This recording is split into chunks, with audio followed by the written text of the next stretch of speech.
programme of brainwashing. And I thank you very much for coming here.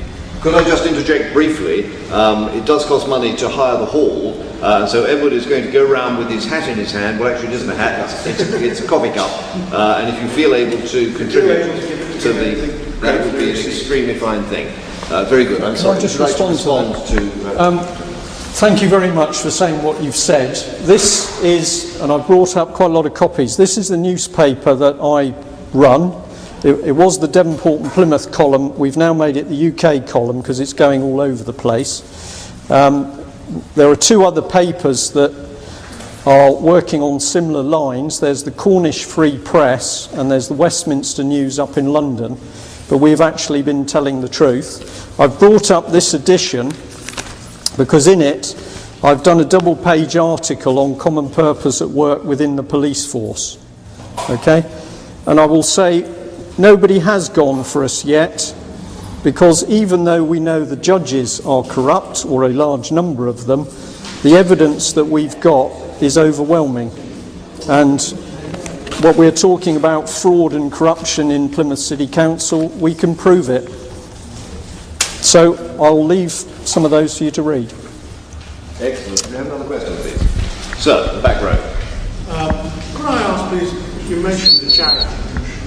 My understanding is that the Charity Commission's function is to oversee all these registered charities, and if they indulge in any malpractices, to take appropriate action. Yeah. Is anything of that sort underway in terms of this common purpose? We are starting to head in that direction, but we only regard that as a little bit of a game, because I'm afraid to say that this country is basically on a knife edge at the moment. Every organisation which is designed to uphold standards has already been corrupted itself, and that includes the Charities Commission. A better example is if you take the Law Society, which is designed to police the performance of solicitors and legal firms. There are 1,700 cases outstanding where people are complaining about fraud and corruption and mismanagement and abuse of all sorts of things by the legal profession.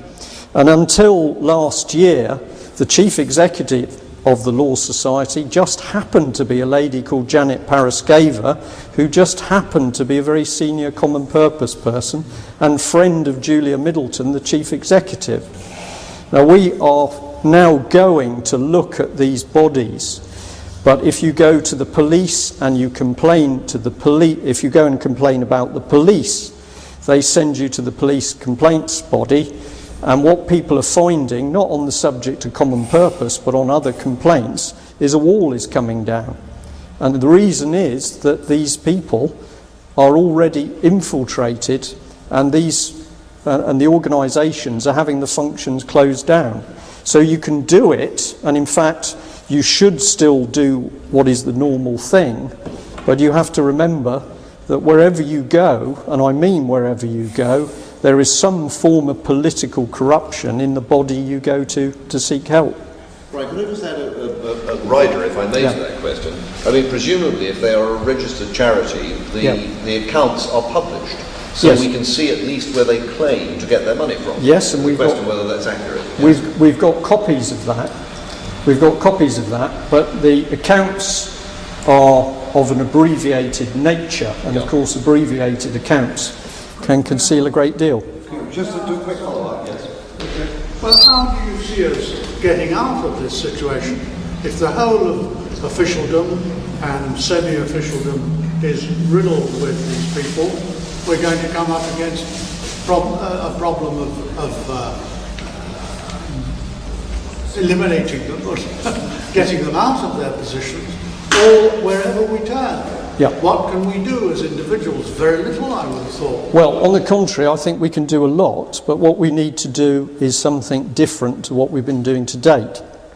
I will answer your question, but if I can just come in sideways. How many of you are aware that there was a major debate amongst politicians about further amending the treason laws to enable debate to take place about UK becoming a republic and that debate not being treasonous. How many of you know that debate took place? Okay, well, I only found out on the way up here because somebody gave me a call. But basically, I'd give you that because nothing could be more fundamental than your elected members of Parliament having a little secret debate about changing the whole fabric of the country. So I would suggest that when you go for help amongst politicians, you've got to be very sure the one you go to is going to help, because most of them, I believe, are rotten. Okay? But what most people do, and they've done in this game over the last 5 years, is they do the things which would make sense if the country was normal. I've got a problem, I will go to the police, they will help. The police don't help, I'll go to the police complaints. They won't help, I'll go to my MP. It's not worth a jot anymore, because all of those routes are corrupted. What we have to do is something much simpler. First of all, you need to expose what's going on. So we do ask the question about the common purpose accounts, because that takes the lid off. Oh, what are you doing? Why are you doing that? Why is that person involved? They don't like this. There's a famous saying, which I wish I had, but it says basically that no conspiracy can stand the light. The moment you've got something secret and you say, well, actually, I know what you're doing, it's not worth anything. So what we've got to do is start talking about the right things. We've got to start talking about subversion. We've got to start talking about treason.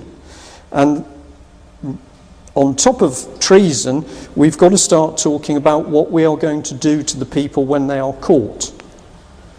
I regard myself as a Christian, but I'm not squeamish. And by that I mean that we are watching people commit treason. We've got proof.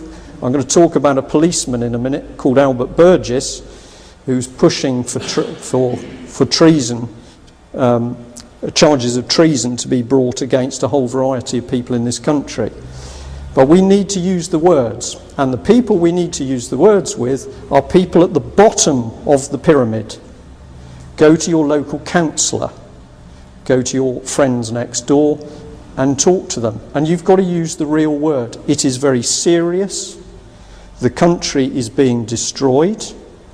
It will result in people dying because their plan is to create disturbance on the streets, because that will allow the clampdown of martial law. That's what's coming. You must go in at the bottom and use the words, and it will then filter up.